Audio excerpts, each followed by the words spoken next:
Hello, welcome back to our channel. ഇന്ന് നമ്മൾ ഉണ്ടാക്കാൻ പോണത് ആവോലി പൊള്ളിച്ചതാണ് കേട്ടോ. മീനൊക്കെ നമ്മൾ കട്ട് ചെയ്തിട്ട് തന്നെയാണ് കേട്ടോ വാങ്ങാറ്. ഇതിപ്പോൾ തല മാത്രം കളഞ്ഞിട്ടുള്ളൂ. എന്നിട്ട് നന്നായിട്ട് കഴുകിയെടുത്തതിന് ശേഷം അതിൻ്റെ മുകളിലുള്ള ആ വെള്ളം ടിഷ്യൂ വെച്ചിട്ടൊന്ന് തുടച്ചെടുത്ത് ഇതുപോലെ നന്നായിട്ട് മുള്ളുമ്പോൾ തട്ടണ വിധത്തിൽ വരഞ്ഞു കൊടുക്കാം. രണ്ട് സൈഡും വരഞ്ഞു കൊടുക്കണം കേട്ടോ, എന്നാലാണ് ആ മസാലയൊക്കെ അതിൻ്റെ ഉള്ളിലേക്ക് നന്നായിട്ട് പിടിക്കുള്ളൂ. ഏത് മീനും വാഴയിൽ പൊള്ളിച്ചെടുത്ത് കഴിഞ്ഞിട്ടുണ്ടെങ്കിൽ വേറെ തന്നെ ഒരു ടേസ്റ്റാണ്. അങ്ങനെ മീനൊക്കെ ഇവിടെ വരഞ്ഞെടുത്ത് കഴിഞ്ഞിട്ടുണ്ട്. ഇനി ഇതിൽ നമുക്ക് മസാല തേച്ച് വെക്കണം. അതിന് വേണ്ടിയിട്ട് നമ്മളിവിടെ എരിവുള്ള മുളക് പൊടി എടുത്തിട്ടുണ്ട്, കാശ്മീരി ചില്ലി പൗഡർ എടുത്തിട്ടുണ്ട്, കറി മസാലപ്പൊടി, മഞ്ഞൾപ്പൊടി, ഉപ്പ്, ഇത്രയും പൊടികളാണ് കേട്ടോ എടുത്തിട്ടുള്ളൂ. ഇനി ഇതിനകത്തേക്ക് കുറച്ച് സൊർക്കയും കൂടെ ഒഴിച്ചിട്ട് ഇത് നന്നായിട്ടൊന്ന് മിക്സ് ചെയ്തെടുക്കാം. ഇനി ഇതിനകത്തേക്ക് കുറച്ച് വെള്ളം കൂടെ ചേർക്കുന്നുണ്ട് കേട്ടോ. മീനുമ്മ തേക്കാനുള്ള മസാല ഇവിടെ റെഡി ആയിട്ടുണ്ട്. ഇനി മീനിലേക്ക് ഈ മസാല നന്നായിട്ടൊന്ന് തേച്ച് പിടിപ്പിക്കാം. നമ്മൾ ആ വരഞ്ഞിട്ട് കൊടുത്തില്ല, അതിൻ്റെ ഉള്ളിലേക്കൊക്കെ മസാല തേച്ച് കൊടുക്കണം കേട്ടോ. മീൻ മസാല തേച്ച് കഴിഞ്ഞിട്ട് പിന്നെ ഏകദേശം 1 മണിക്കൂറെങ്കിലും ഒന്ന് ഫ്രിഡ്ജിൽ വെക്കുക. കഴിഞ്ഞാൽ അത് പറ്റില്ല എന്നുണ്ടെങ്കിൽ 1/2 മണിക്കൂറെങ്കിലും വെക്കണം കേട്ടോ. അത് മസാല പിടിക്കുന്ന നേരം കൊണ്ട് ബാക്കിയുള്ളതൊക്കെ അരിഞ്ഞെടുത്തിട്ടുണ്ട്.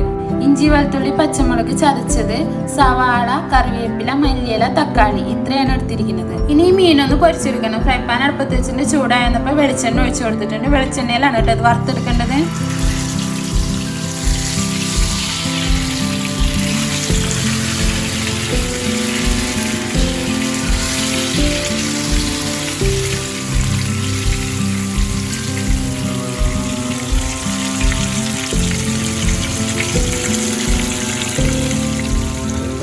രണ്ട് സൈഡും മറിച്ചിട്ട് കഴിഞ്ഞിട്ട് മീനോടെ പൊരിച്ചെടുത്തിട്ടുണ്ട്. ഇനി ഇതൊരു പാത്രത്തിലേക്ക് മാറ്റി വയ്ക്കാം. ഇനി ഫ്രൈ പാനിൽ കുറച്ച് വെളിച്ചെണ്ണ നമ്മൾ മാറ്റിയിട്ട് കുറച്ച് വെളിച്ചെണ്ണയിൽ ആ ഇഞ്ചി, വെളുത്തുള്ളി, പച്ചമുളക് ചതച്ചത് അതിനകത്തേക്ക് ഇട്ട് കൊടുക്കാം. മീൻ പൊരിച്ച എണ്ണയിൽ തന്നെ ഉണ്ടാക്കിയെടുക്കണം കേട്ടോ. അതൊന്ന് മൂത്ത് വന്ന സമയത്ത് അരിഞ്ഞു വെച്ചിരിക്കുന്ന സവാളയും വേപ്പിലയും കൂടെ ഇട്ട് കൊടുത്തിട്ടുണ്ട്. കുറച്ച് ഉപ്പും കൂടെ ഇട്ട് കൊടുത്ത് കഴിഞ്ഞിട്ട് ഇത് നന്നായിട്ടൊന്ന് വഴറ്റിയെടുക്കണം.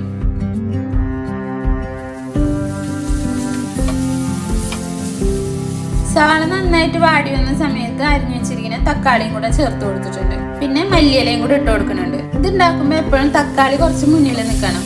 ഒരു സവാളയാണ് എടുക്കണമെന്നുണ്ടെങ്കിൽ 1.5 തക്കാളി എടുക്കുക. 1/2 സവാളയാണ് എടുക്കണമെന്നുണ്ടെങ്കിൽ 1 തക്കാളി എടുക്കുക. അങ്ങനെയാണ് കേട്ടോ ഇതിൻ്റെ അളവ്. തക്കാളി വാടി വന്ന സമയത്ത് ഇതിനകത്തേക്ക് ആവശ്യമുള്ള പൊടികൾ ചേർത്ത് കൊടുക്കുന്നുണ്ട്. മുളക് പൊടി, മഞ്ഞൾപ്പൊടി, കറി മസാലപ്പൊടി, കുരുമുളക് പൊടി, പെരുംജീരകവും നല്ല ജീരകവും കൂടെ പൊടിച്ചതും ഒരു തരി ചേർത്ത് കൊടുക്കുന്നുണ്ട്.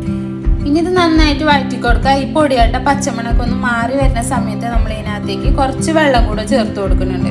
വെള്ളം അധികം ഒഴിക്കരുത്, ഇത്തിരിക്കോളം ഒഴിച്ചാൽ മതി. ചെറിയ രീതിയിലൊരു ഗ്രേവി ടൈപ്പ് ആയി കിട്ടാനാണ് ഇത്തിരിക്കോളം വെള്ളം ഒഴിച്ചു കൊടുത്തിരിക്കുന്നത്. ഇനി ഇതൊന്ന് നന്നായിട്ടൊന്ന് തിളച്ചതിന് ശേഷം നമുക്ക് ഗ്യാസ് ഓഫ് ചെയ്യാം. ഈ സമയത്ത് ഉപ്പ് നോക്കാം, പോരാന്നുണ്ടെങ്കിൽ ഉപ്പിട്ട് കൊടുക്കാം. അപ്പൊ മീൻ പൊള്ളിച്ചെടുക്കാനുള്ള മസാല ഇവിടെ റെഡി ആയിട്ടുണ്ട്. ഈ ഒരു കൺസിസ്റ്റൻസിയിൽ വേണം കേട്ടോ മസാല ആയി കിട്ടാനായിട്ട്. അങ്ങനെ മീനും പൊരിച്ച് വെച്ചിട്ടുണ്ട്, മസാല റെഡി ആയിട്ടുണ്ട്. ഇനി അടുത്ത സ്റ്റെപ്പാണ് ഈ വാഴ ഒന്ന് വാട്ടിയെടുക്കുന്നത്. ഇപ്രാവശ്യം കിട്ടിയ വാഴ ആകെ കീറിയതായിരുന്നു കേട്ടോ. നമ്മൾക്കിത് വാങ്ങുമ്പോൾ റാപ്പ് ചെയ്തിട്ടാണ് കിട്ടുന്നത്. വീട്ടിൽ വന്നിട്ട് തുറന്നു നോക്കുമ്പോഴാണ് കീറിയതാണോ അല്ലാത്തതാണോ എന്ന് അറിയാൻ പറ്റും. എന്തായാലും കിട്ടിയത് നന്നായിട്ട് കീറിയത് തന്നെയായിരുന്നു. ഇനിയിപ്പോൾ നമുക്ക് ഈ വാഴയിലേക്ക് മസാല വെച്ച് കൊടുക്കണം. അപ്പോൾ അവിടെ ഒരു ഭാഗം കീറിയത് കൊണ്ട് തന്നെ തുമ്പ് ഭാഗത്തു നിന്ന് ഒരു കഷ്ണം എടുത്തിട്ട് അവിടെ ഒന്ന് വെച്ച് കൊടുത്തിട്ട് അതിൻ്റെ മുകളിലായിട്ട് ഈ മസാല വെച്ച് കൊടുക്കുന്നുണ്ട്.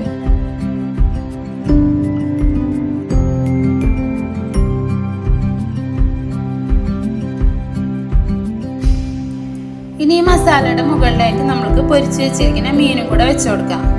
ഇനി ഇതൊന്ന് അമർത്തി കൊടുക്കാം. ഇനി ഈ മീനിന്റെ മുകളിലായിട്ട് ബാക്കി മസാലയും കൂടെ വെച്ച് കൊടുക്കാം. മീൻ നന്നായിട്ട് പൊതിയുന്ന രൂപത്തിൽ മസാല ഇതുപോലെ നിറച്ച് വെച്ച് കൊടുക്കാം. ഇനി ഇതിന്റെ മുകളിലായിട്ട് വേണമെങ്കിൽ തക്കാളി വട്ടത്തിൽ എരിഞ്ഞതോ കറിവേപ്പില എന്ത് വേണമെങ്കിലും വെക്കാട്ടോ. ഞാനിപ്പോൾ അതൊന്നും വെക്കുന്നില്ല. ഇനി ഇത് വാഴ വെച്ചിട്ട് നന്നായിട്ടൊന്ന് പൊതിഞ്ഞെടുക്കാം.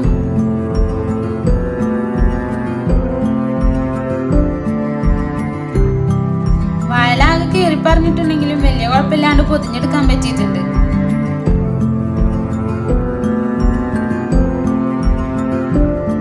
വാഴലേമ തന്നെയുള്ള ഒരു തണ്ടില്ലേ, അത് നേരെ ഇതിൽ മുറിച്ചെടുത്തിട്ട് അതുകൊണ്ടാണ് ഉണ്ടായത് കെട്ടിക്കൊടുക്കുന്നത്. 2 കെട്ട് കെട്ടിക്കൊടുക്കുന്നുണ്ട്. ഈ നേരം കൊണ്ട് നമ്മൾ ഫ്രൈ പാൻ അടുപ്പത്ത് വെച്ചിട്ടുണ്ടായിരുന്നു. അത് ചൂടായപ്പോൾ ചെറുതായിട്ടൊന്ന് വെളിച്ചെണ്ണ സ്പ്രേ ചെയ്ത് കൊടുത്തിട്ടുണ്ട്. അത് കാണിക്കാൻ വിട്ടുപോയതാണ്. എന്നിട്ട് നമ്മൾ ഈ പൊതിഞ്ഞ് വെച്ചിരിക്കുന്നത് നേരെ വെച്ച് കൊടുത്തിട്ട് ഇതുപോലെ ഒന്ന് നന്നായിട്ടൊന്ന് പ്രസ് ചെയ്ത് കൊടുക്കാം. ഒരു സൈഡ് നന്നായിട്ടൊന്ന് ചൂടായി വരുന്ന സമയത്ത് നമുക്ക് മറിച്ചു കൊടുക്കാം. ഈ ഈ സൈഡ് ഇപ്പോൾ കൈവച്ച് എന്തായാലും പ്രസ് ചെയ്ത് കൊടുക്കാൻ പറ്റില്ല, കാരണം നല്ല ചൂടുണ്ട്. ഇതുപോലെ നന്നായിട്ടൊന്ന് പ്രസ് ചെയ്ത് കൊടുത്തിട്ട് രണ്ട് സൈഡ് ഇതുപോലെ ഒന്ന് മൊരിയിച്ചെടുക്കാം. ഇനി ഇത് നമുക്ക് ഒരു പ്ലേറ്റിലേക്ക് മാറ്റി വെക്കാം. ഇത് ചൂട്ടോടുകൂടെ തന്നെ കഴിക്കുന്നതാണ് കേട്ടോ അതിൻ്റെ ടേസ്റ്റ് വരുന്നത്. ഇത് തുറക്കുന്ന സമയത്ത് വേറെ തന്നെ ഒരു മണമാണ്. നല്ല രീതിയിൽ മാംസമുള്ള ഏത് മീനും ഇതുപോലെ പൊള്ളിച്ചെടുത്ത് കഴിഞ്ഞിട്ടുണ്ടെങ്കിൽ നല്ല ടേസ്റ്റാണ്. നമ്മൾ വെറുതെ പൊരിച്ച് കഴിക്കുന്നതിനേക്കാളും നല്ലതാണ് കേട്ടോ ഇതുപോലെ പൊള്ളിച്ചെടുക്കുന്നത്. നമ്മുടെ ചാനൽ ആദ്യമായിട്ട് കാണുന്നവരുണ്ടെന്നുണ്ടെങ്കിൽ ഒന്ന് സബ്സ്ക്രൈബ് ചെയ്തേക്കണേ.